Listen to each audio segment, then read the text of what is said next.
लुबनान का सबसे मालदार आदमी एमल अलबस्तानी था।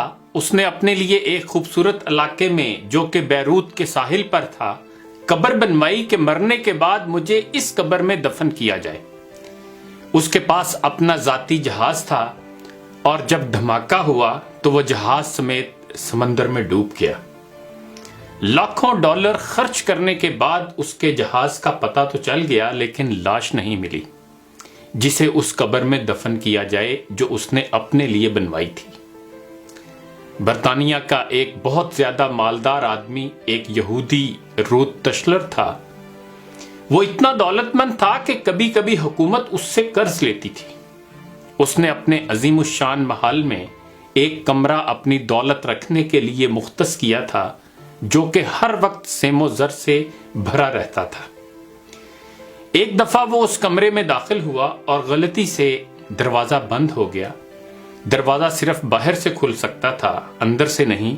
उसने जोर जोर से चीखो पुकार शुरू की, लेकिन महल बड़ा होने की वजह से कोई उसकी आवाज न सुन सका।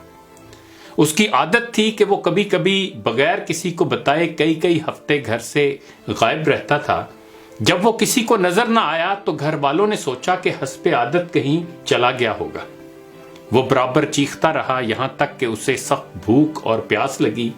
उसने अपनी उंगली को जख्मी किया और कमरे की दीवार पर लिखा, दुनिया का सबसे मालदार आदमी भूख और प्यास से मर रहा है।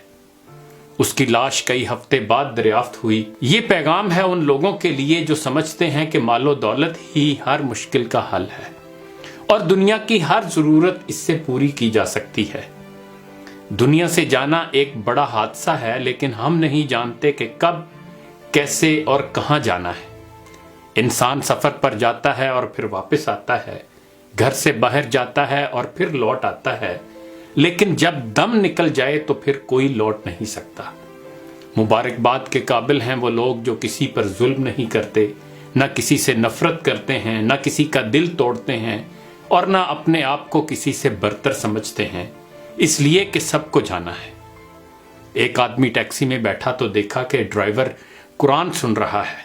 उसने पूछा, क्या कोई आदमी मर गया है? उस टैक्सी ड्राइवर ने जवाब में कहा कि हां, हमारे दिल मर चुके हैं। कैदी इसलिए कुरान मांगता है कि कैदे तन्हाई में उसका साथी बने। मरीज अस्पताल में इसलिए कुरान मांगता है ताकि अल्लाह उसके मर्ज को दूर करे। और मुर्दा कब्र में तमन्ना करेगा, काश मैं कुरान पढ़ता तो आज कुरान कब्र में मेरा गमखार होता।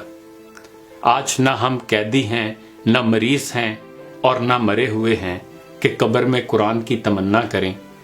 कुरान आज हमारे हाथों में है, आंखों के सामने है, तो क्या हमें इस बात का इंतजार है कि हम इन मुसीबतों में से किसी एक मुसीबत में गिरफ्तार हो जाएं और फिर कुरान को तलब करें? अभी वक्त है।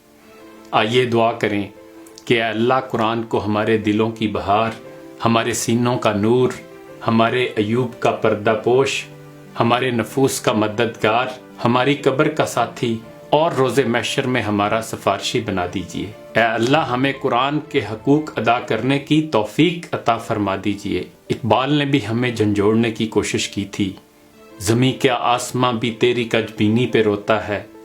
गजब है सत्रे कुरान को चलेपा कर दिया तूने, जुबां से गर किया तौहीद का दावा तो क्या हासिल, बनाया है बुते पंदार को अपना खुदा तूने।